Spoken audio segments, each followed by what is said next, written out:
Thank you, and thank you for being here. Really, today is my appeal to the Oakland community and to everyone around the serious nature of the increase in violence that we've seen in the city of Oakland. It's been an extremely violent past 7 days. We've had 41 homicides so far this year. At this time last year, we had 13 homicides.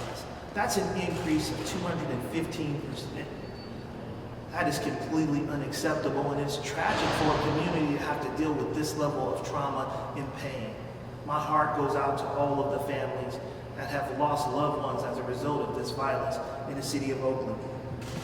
On Saturday alone, we lost 3 people to gun violence.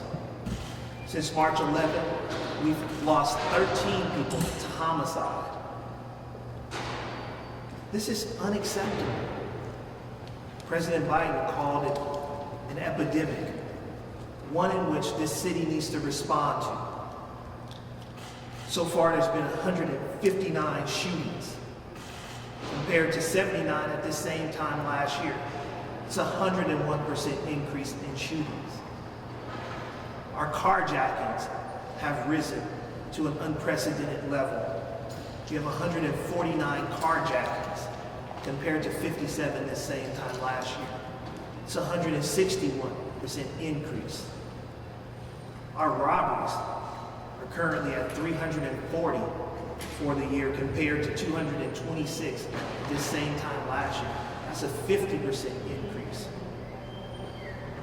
At the end of the year, this department was impacted by a loss of millions of dollars to our budget as a result of budget cuts. Those millions of dollars were resources. They were officers. There were officers in our ceasefire team. There were officers in our crime reduction teams. There were officers in our community resource officer teams. There were traffic officers. We lost all of these resources, and we see the tremendous impact that loss is having on our community. Today, our council members will be taking votes for CARE Act funds, hopefully reallocating resources to the department. This is a tall task in the city of Oakland to address this violence, but you can't do it without resources. This city has to value the lives of our community members. We need resources. We need the community's help to be able to address violence. Police can't do it alone. But we do need resources to address not only the shootings and the violence, but also the sideshow activity that's impacting communities across our city. Tragically, we had a mother that went into labor while caught in the middle of a sideshow. She was unable to get out of the sideshow, and we had to go in and send units to rescue her. These sideshows have become violent. They've become places where people who are armed with firearms consistently fire guns in our community. And no community in Oakland has not been impacted by sideshow activity. I hope today the City Council decides to allocate the funds needed to reallocate resources to the police department, so again we can begin to address violent crime, address sideshow, and be able to make Oakland a safe city. With that, I'll take questions. Chief Armstrong. Yes, sir. What would you say to folks, residents who have questions about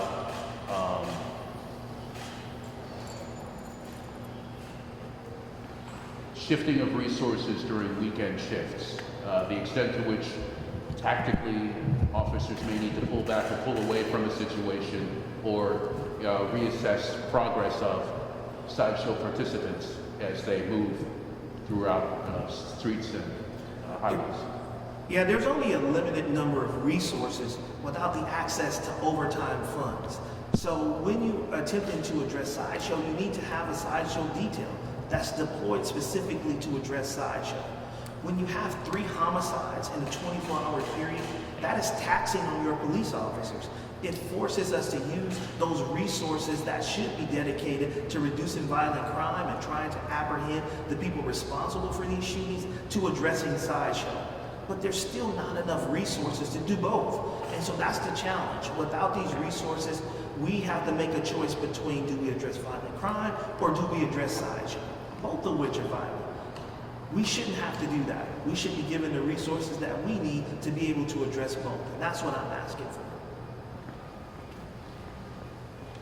You mentioned the gun shooting and also the robbery. Any data that relate to the hate crime, basically, for the Asian community here in Oakland? Well, what we've seen is robberies have impacted all of our communities across the city. Every district in our city has seen an increase in robberies. All of our vulnerable communities have been targeted. So we've seen increases in our Asian community, we've seen increases in our African American community, and we've seen increases in our Latino community. And so we've seen these crimes happening throughout the city. When you have a 50% increase, that isn't just affecting one community. That is a citywide problem, and that's what we're trying to address. Chief Christina Redoe here on the phone with KTVU. Not sure if you can hear me. Yes. If you can, my question is about the budget. At the end of 2020, how much was cut from the budget, and how much are you hoping that the City Council may allocate from the CARES Fund? So at the end of December into January, we cut an additional $15 million. We had already previously cut over $10 million in June of 2020. So total, the department is getting close to $30 million that we have had reallocated from the department. And so I'm hoping to get back as much of that as we can. I don't know what the council's decision would be, but I think we all could recognize the impact of not having these resources and the impact that it's having on our community. I hope that people understand that this is trauma that is affecting our communities, our young people across the board. And we all collectively have to come together and say this is unacceptable. It's unacceptable for this level of violence and there not be a response from the city of reallocating resources to address violent crime. We all are accountable. I am for sure accountable as the chief of police, but I need the resources to be able to go out and address these crimes, and currently we don't have them. And as a follow-up question, I just want to be clear that what you're saying is because of the 3 homicides on Saturday, an enforcement detail for the sideshow was not deployed to the 51st and Telegraph sideshow. Is that correct? Because we had all of our overtime cut, we don't have a dedicated sideshow detail. We don't have funding for it. We had units out there to address violent crime, but when the sideshow happened, these officers have to make a decision. What do we want to address? Do we want to abandon our efforts on violent crime to address sideshow, or we don't have the resources to be able to do both? And that's the challenge for us. We need the funding to be able to deploy a sideshow detail on a weekly basis so that we can reduce sideshow and move it out of our city. But we also need support of resources to address violence reduction overall. Okay, and so that means in regards to the attack that happened on Jefferson Street, has there been any determination as to whether or not race played a role in that? No, there has not been a determination at this point. But we look at all of these crimes to determine if hate was a motivation, and if it was, we'll work with the DA's office to make sure that we charge that case in that way. Last summer, the department made a point of seeking to balance free speech and protest against budgetary needs and crime response needs. Does the department have any statements, given the events in Minnesota, with the trial and the recent situation in Brooklyn Center? No, I think my heart goes out to the family. My heart goes out to the community. That when you see tragedies like this, you obviously feel for all involved, particularly the families of the deceased. I don't know all the specifics of the case, so I won't be able to comment on that. But you feel bad. You don't want to see incidents like this continue to happen across our country. We are preparing for the Derek Chauvin trial, for the outcome of that, and we'll be prepared. We hope that community, there is no community unrest, and that we can peacefully assemble, and there isn't any issues for the department to have to address in terms of crowd control. All right, and just in closing, For me, as somebody that's from Oakland, as somebody that understands what it's like to experience trauma and the impact that trauma can have on your family, these things don't leave. That when you lose someone to homicide or to death, that these are things that stick with you for the rest of your life and become a part of the hurt and pain that you carry with you. This city has to understand 41 homicides, that is 41 families.